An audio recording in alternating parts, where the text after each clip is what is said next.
बिस्मिल्लाहिर्रहमानिर्रहीम। अस्सलाम वालेकुम नादरीन, आप यूट्यूब चैनल देख रहे हैं, मैं इमरान खान। नादरीन, खित्ते की सूरत बहुत तेज़ी से आगे की तरफ बढ़ रही है। रोज़ाना की बुनियाद पे डेवलपमेंट्स हो रही हैं और पाकिस्तान में कन्फ्यूजन है।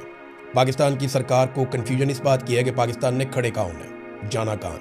अगर फुल फ्लैज वॉर हो जाती है तो पाकिस्तान को पोजीशन लेनी पड़ेगी, क्योंकि अभी सऊदी अरब ने पाकिस्तान को बहुत पैसा दिया है और इसके अलावा अमेरिका का एक दबाव भी पाकिस्तान के ऊपर रहेगा और इसराइल की तरफ पाकिस्तान का एक झुकाव भी बढ़ता जा रहा है बोर्ड ऑफ पीस में जाने के बाद। तो पाकिस्तान को पोजीशन लेनी पड़ेगी। एक कन्फ्यूजन के माहौल में बहुत सारे ऐसे लोग हैं पाकिस्तान में जो एस्टेब्लिशमेंट के हामी जाने जाते हैं, वो वक्तन फ़वक्तन ईरान के ऊपर इल्ज़ामात लगाते हैं। उनका ये कहना है ईरान ने हमारी बेइज्जती करवाई, ईरान ने हमारी नाक नीचे लगवाई, ईरान ने हमारे साथ धोखा किया। इस किस्म के बयानात वो लोग दे रहे हैं। फील्ड मार्शल खुद गए लेकिन ईरान नहीं माना। देखिए, ईरान जंग के दौरान नहीं माना। हमें पहले ये देखना पड़ेगा कि हमला किया किसने, आगाज़ किसने किया लड़ाई का। लड़ाई का आगाज़ किया अमेरिका ने और ईरान ने। आयतुल्ला खामनाई जो सरबराह है मजहबी नौइयत के ईरान में, सुप्रीम लीडर हैं, उन्हें कत्ल किसने किया? अमेरिका ने और इसराइल ने। मासूम बच्चियों को पहले ही हमले में कत्ल कर दिया गया, बहुत बड़े पैमाने पे कत्लेआम हुआ। अब ये सारी चीज़ें होने पर ईरान ने सरेंडर नहीं किया। उन्होंने बहुत मार खाई लेकिन सरेंडर नहीं किया, बल्कि वो जवाबी कार्रवाई करते रहे।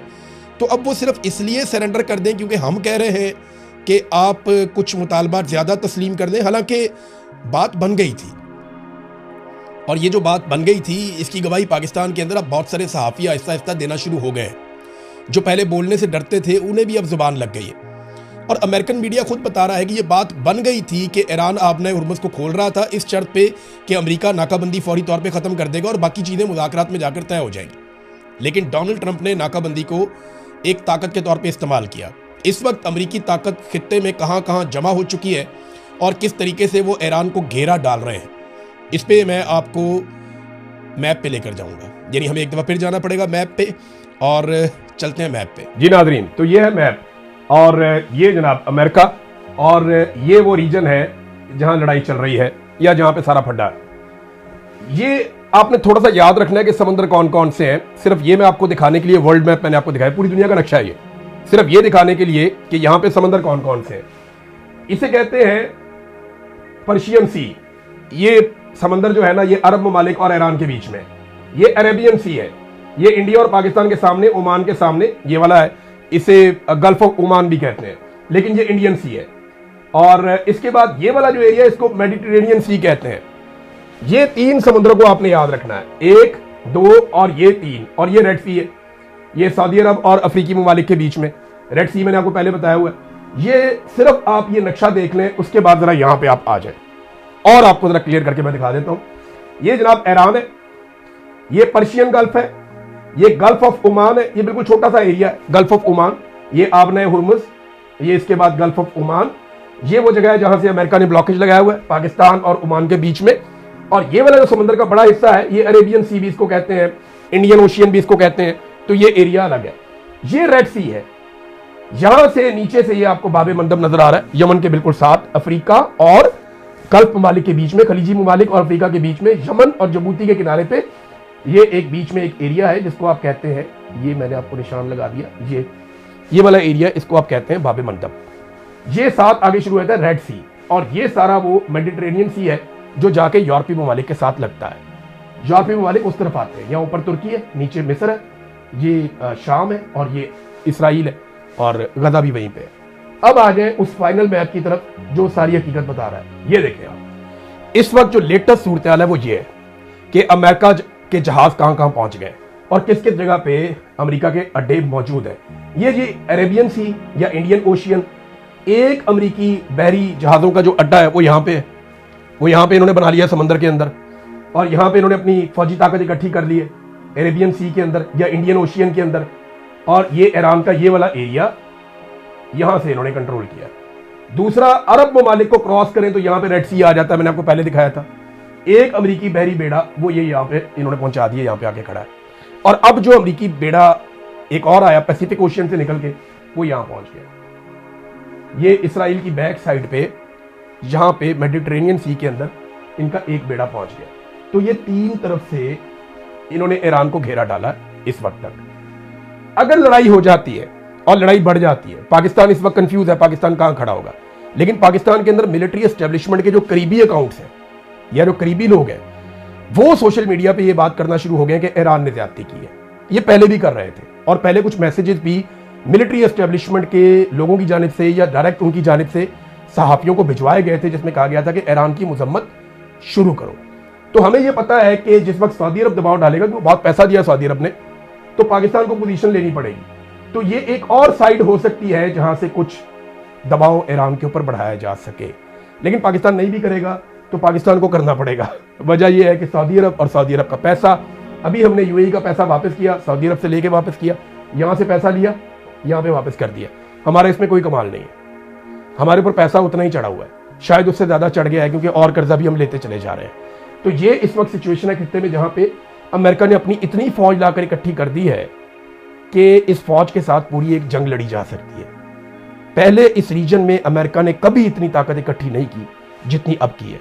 वापस चलते हैं मेन स्टूडियो में। तो नाज़रीन, आपने देख लिया मैप के जरिए से कि सूरत इस वक्त क्या है और मशरिक़ वस्ता में ईरान को कैसे घेरा पड़ा हुआ है। अब ईरान इस घेरे को कैसे तोड़ता है, उसके पास भी बहुत सारे ऑप्शन हैं, उसके अपने इत्तेहादी हैं, उसका अपना एक तरीकाकार है चीज़ों को डील करने का, और उसके हथियारों की नौइयत भी थोड़ी सी मुख्तलिफ है। डोनाल्ड ट्रंप के लिए एक बड़ा चैलेंज और खड़ा हो गया है। ट्रंप को जंग जारी रखने के लिए कांग्रेस की मंजूरी लेने में एक हफ्ता बाकी है। देखिए, जब भी कभी कोई जंग शुरू होती है तो अमेरिकी सदर बगैर इजाज़त के कोई जंग शुरू तो कर सकता है, लेकिन उसके लिए लाजमी है कि वो 60 दिन में कांग्रेस से उसकी इजाज़त ले या उसकी मंजूरी ले। अब कांग्रेस से मंजूरी लेने के लिए बाकी बच गया एक हफ्ता। तो डोनाल्ड ट्रंप को अमेरिकी आइन के तहत ये जो है वो, यानी वॉर पावर रेजोल्यूशन जो है, ये एक अमेरिकी आइन है, कानून है, उसके तहत अमेरिकी सदर को अब ये इजाज़त लेनी पड़ेगी और उसको हमायत दरकार होगी कांग्रेस की। एक हफ्ता बाकी है। डोनाल्ड ट्रंप के नंबर तो ठीक है, लेकिन बहुत थोड़े मार्जिन के साथ। अब अगर डोनाल्ड ट्रंप के रास्ते में रुकावट आ जाती है और कुछ लोग डोनाल्ड ट्रंप के खिलाफ हो जाते हैं, इसराइल की लॉबिंग बहुत अच्छी है अमेरिका में, वो कंट्रोल करते हैं अमेरिकन सिस्टम को, ये अमेरिकन खुद कहते हैं। तो उम्मीद है कि डोनाल्ड ट्रंप मंजूरी लेने में कामयाब हो जाएगा। लेकिन अगर डोनाल्ड ट्रंप को ये मंजूरी नहीं मिलती, ये एक संगे मील है जिसको अबूर करना होगा। अगर ये इतना आसान होता तो डोनाल्ड ट्रंप बहुत पहले कर चुके होते। अब उन्हें क्योंकि आखिरी वक्त में ये करना है, तो ये भी एक डोनाल्ड ट्रंप के लिए बड़ा चैलेंज है कि वो इसको कैसे पूरा करते हैं। इसराइल ने बहरहाल ऐलान कर दिया है कि वो सिर्फ अमेरिका के इशारे का इंतज़ार कर रहा है और वो बड़ी तबाही फैला सकता है। इसराइली वज़ीर दिफा का जो स्टेटमेंट है वो ये है कि अमेरिका की इजाज़त मिलते ही खामनई के पूरे ख़ानदान को हम ख़त्म कर देंगे। आयतुल्लाह खामनई किस हालत में है इस वक्त? आयतुल्लाह अली खामनई तो शहीद हो गए हैं, जो मुज्तबा खामनई है वो किस हालत में है ये मैं आपको बताता हूँ आगे चलकर। लेकिन इसराइल ने एक बार फिर ईरान को संगीन नताइज भुगतने की धमकी देते हुए अपनी अमेरिका के साथ दोस्ती का भी इजहार किया है। उन्होंने कहा जी कि अमेरिका ने अगर हमें कहा, ये वज़ीर दिफा है इसराइल का, उसने कहा कि ईरान के खिलाफ दोबारा जंग शुरू करने के लिए मुकम्मल तौर पर तैयार हो चुके हैं, सिर्फ अमेरिका के ग्रीन सिग्नल का इंतज़ार है। ईरान को तारीकी और पत्थर के दौर में हम धकेल देंगे और आयतुल्लाह मुज्तबा खामनई के पूरे ख़ानदान को इस मरतबा ख़त्म कर देंगे। हालांकि पहले ही ये ख़ानदान आधा कत्ल हो चुका है। ज़्यादातर लोग इस ख़ानदान के जो मुज्तबा खामनई से जुड़े हैं वो शहीद हो चुके हैं। बाकी जो लोग बचे हैं उनमें मुज्तबा खामनई है। उनकी अपनी सूरत हाल क्या है, इस पर मुख्तलिफ मीडिया रिपोर्ट्स आती रहती हैं। जो एक रिपोर्ट मुज्तबा खामनई की सेहत के हवाले से आई, ये ईरान में से जो रिपोर्ट आई है वो ये बताती है, ईरानी ओहदेदार को कोट किया गया है कि सुप्रीम लीडर शदीद ज़ख्मी है मगर होश में है। कासिदों के ज़रिए से वो पैगाम रसानी भी उनकी जारी है।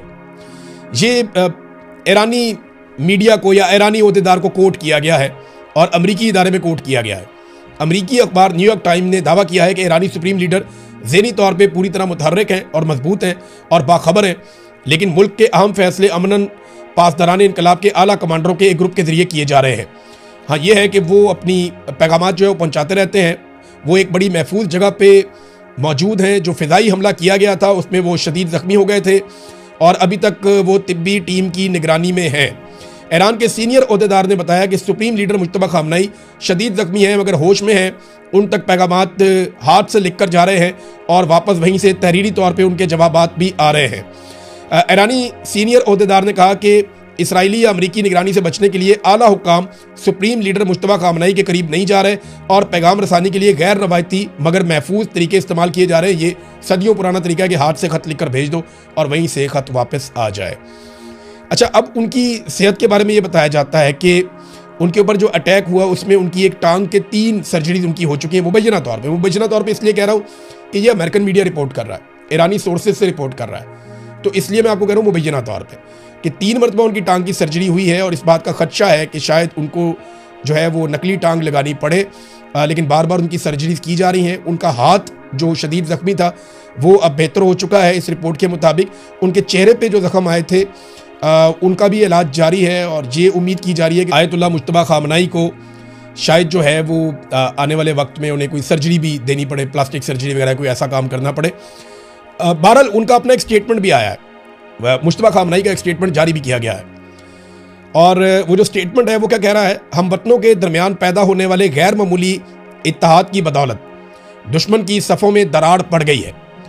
इस नेमत के अमली शुक्राने के साथ ये हमांगी मजीद अजीम और फौलादी बन गई है और दुश्मन मजीद बदहाल और कमज़ोर होंगे। दुश्मन की मीडिया कार्रवाइयाँ लोगों के जहनों और नफ्सियात को निशाना बनाकर कौमी इत्तेहाद और सलामती को नुकसान पहुँचाने का इरादा रखती हैं।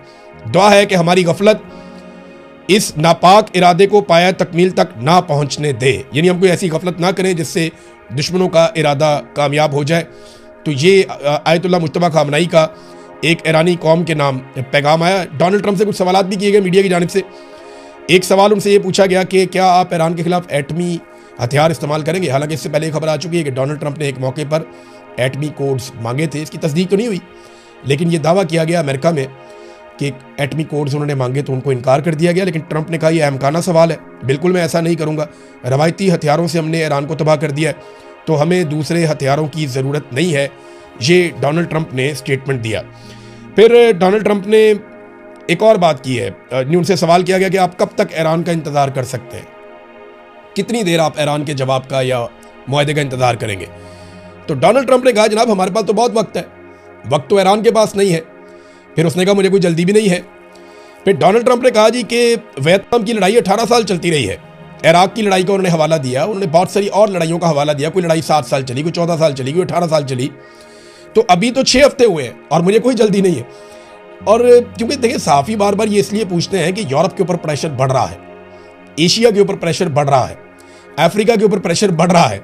बहुत सारे ममालिक हैं जिनकी इकॉनमी जुड़ी हुई है इस रीजन के साथ, आबने हुर्मुज़ के साथ, वो सारे ममालिक मुतासर हो रहे हैं और ट्रंप साहब अपने हथियार वहाँ पे पहुँचा रहे हैं और ईरान भी अपने हथियारों की तैयारी कर रहा है।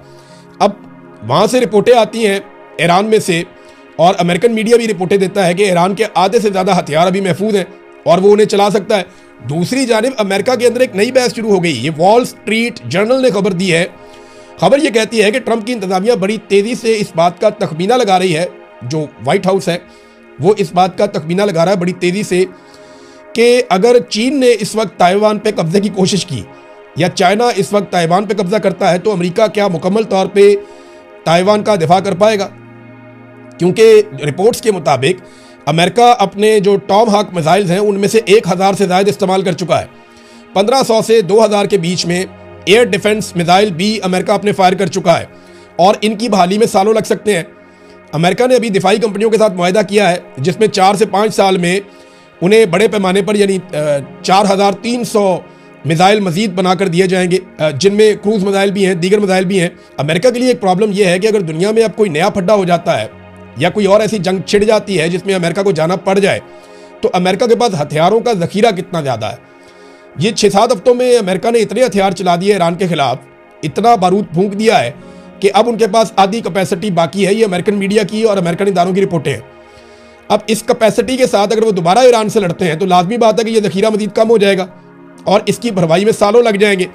तो फिर चाइना या रशिया कोई और एडवेंचर करते हैं तो अमेरिका उस एडवेंचर से कैसे निपटेगा, ये एक अजीब सूरत हाल है अमेरिका के लिए। प्रोपेगेंडा वॉर नादरीन साथ साथ जारी है और कालीबाफ का इस्तीफ़ा छाप दिया गया, यानी ये दावा किया गया अमेरिकी मीडिया में, इसराइली मीडिया में कि कालीबाफ ने, जो ईरानी स्पीकर हैं और मुज़ाकराती कमेटी के हेड हैं, ये दावा किया गया कि उन्होंने इस्तीफ़ा दे दिया है और वो मुज़ाकराती कमेटी के हेड नहीं है।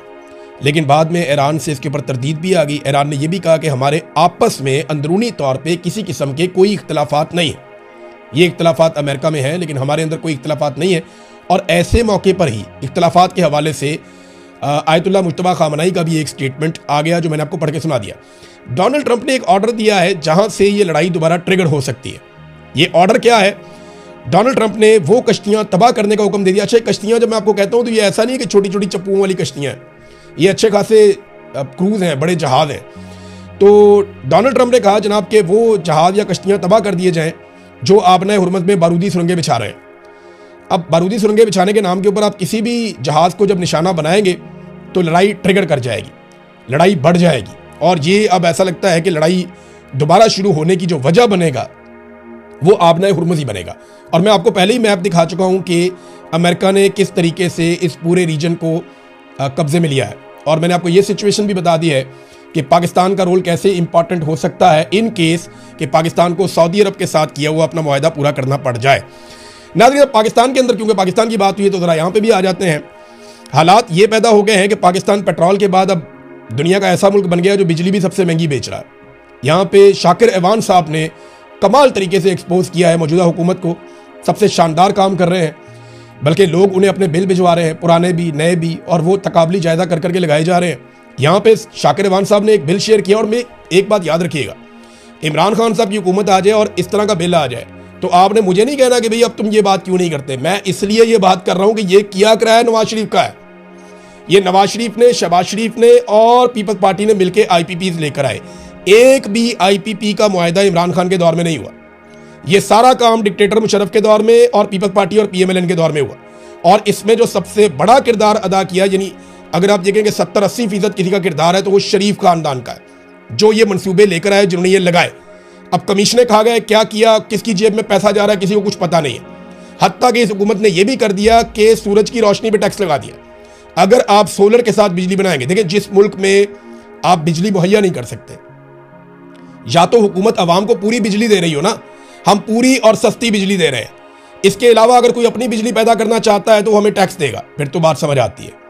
आप ना बिजली सस्ती दे रहे हैं, ना आप बिजली पूरी दे रहे हैं, बल्कि आप लोड शेडिंग कर रहे हैं। अब लोग अगर अपने आप को जिंदा रखने के लिए, अपने सर्वाइवल के लिए सोलर लगाते हैं, वो खरीदते भी खुद हैं, उसकी मजदूरी भी खुद देते हैं, अपनी छत के ऊपर लगाते हैं, अपनी प्रॉपर्टी के ऊपर लगाते हैं, जो चीज़ खरीदते हैं उसके ऊपर भी टैक्स देते हैं, और जो मजदूरी देते हैं उसके ऊपर भी टैक्स देते हैं। जब वो लग जाता है तो कहते हैं जी इसके ऊपर और टैक्स देना। सूरज की रोशनी से आप बिजली पैदा कर रहे हैं, सूरज की रोशनी पे लग गया नाज़रीन टैक्स। ये ऑक्सीजन पे भी टैक्स लगाएंगे। और ऐसा नहीं है कि इमरान खान आगे इसको ठीक कर सकता है या कोई और आगे इसको ठीक कर सकता है। ये मुआहदे कर दिए नवाज शरीफ ने, रस्से के साथ बांध दिया पाकिस्तानी कौम को एस्टेब्लिशमेंट के साथ मिलकर।